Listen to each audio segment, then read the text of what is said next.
નમસ્કાર મિત્રો, તમે જોઈ રહ્યા છો મેષ ધમા। 12 વર્ષ પછી શારદીય નવરાત્રી પર માતા દુર્ગાનો શુભ સંયોગ આ રાશિઓ માટે ખૂબ જ સારો રહેશે। હા મિત્રો, તમને જણાવી દઈએ કે 12 વર્ષ પછી ઓક્ટોબરમાં મા દુર્ગાનો શુભ સંયોગ થઈ રહ્યો છે। હિન્દુ કેલેન્ડર મુજબ નવરાત્રી 3 ઓક્ટોબરથી શરૂ થાય છે। નવરાત્રીમાં મા દુર્ગા 9 સ્વરૂપની પૂજા કરવામાં આવે છે, તેમજ આખા વર્ષમાં કુલ 4 નવરાત્રી હોય છે, જેમાંથી ચૈત્ર અને શારદીય નવરાત્રીનું ખૂબ જ મહત્વ હોય છે। માતાના આશીર્વાદથી આ વખતે દિવ્ય દુર્લભ મહાશુભ મહાલક્ષ્મી યોગ રાતે કરવામાં આવી રહ્યો છે, જે 12 રાશિઓમાંથી 6 રાશિઓ તરફ દોરી જાય છે। માતા લક્ષ્મી યોગમાં કરોડપતિ બનવા જઈ રહી છે।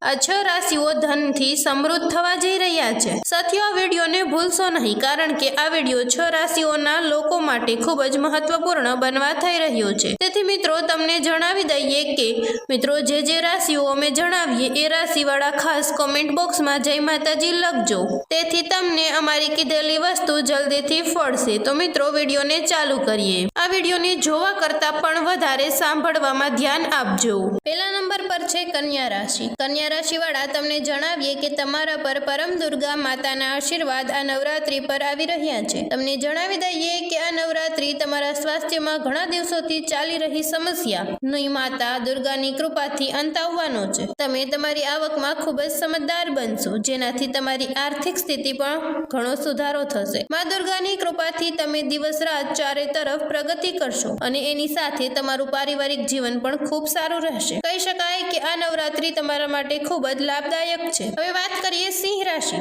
સિંહ રાશિવાળા લોકો તમને જણાવીએ કે 3 ઓક્ટોબરથી સિંહ રાશિવાળા લોકો માટે એક વરદાન મળવાનું છે। તમારા નસીબના મદદથી તમામ મનોકામના તમારી પૂર્ણ થશે, તેમજ નવો વ્યવસાય શરૂ કરવાની તક મળશે। ધનની દેવી માતા લક્ષ્મી તમારા જીવનમાં આ 9 દિવસની અંદર તમારા ઘરે આવવા જઈ રહ્યા છે। અને મિત્રો, તમારે તમારી કોઈ એવી ખાસ ઈચ્છા પૂરી કરવી હોય તો માતાના મંદિરમાં જઈ માતાના દર્શન કરી તેને પ્રાર્થના કરજો, તે ઈચ્છા જરૂરથી પૂર્ણ થશે। મિત્રો, ત્રીજી રાશિની વાત કરીએ તો એ છે તુલા। તુલા રાશિવાળા લોકોને કહેવું જોઈએ કે 12 વર્ષ પછી માતા રાણીની રચના સંયોગથી તુલા રાશિવાળા લોકો તમારી બધી સ્વાસ્થ્ય સંબંધિત સમસ્યાઓ દૂર થશે। નવરાત્રીના 9મા દિવસે તુલા રાશિવાળા લોકો માટે ખૂબ જ શુભ રહેશે। તુલા રાશિવાળા લોકોને માતાનો અદ્ભુત અને અનોખો લાભ મળવાનો છે। તમારો આવનારો સમય તમારા માટે ખૂબ જ ફાયદાકારક છે। બસ થોડી જ મહેનત કરવાની જરૂર છે અને કોમેન્ટમાં જય માતાજી લખવાનું ભૂલશો નહીં। મિત્રો, નંબર 4 પર છે વૃષભ।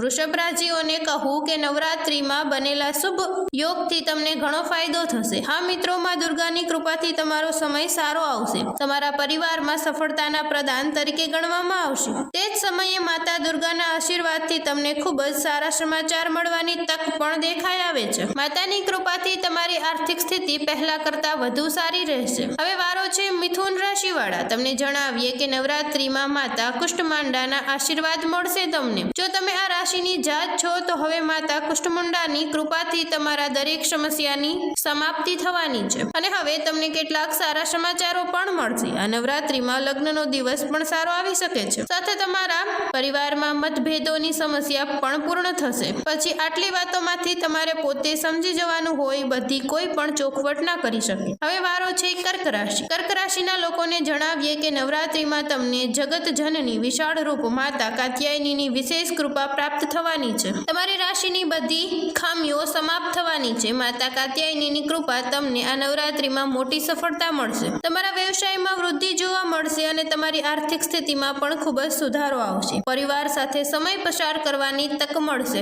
મિત્રો, આ વિડીયો સારો લાગ્યો હોય તો લાઈક કરી સબસ્ક્રાઇબ કરજો અને કોમેન્ટમાં જય માતાજી જરૂરથી લખજો।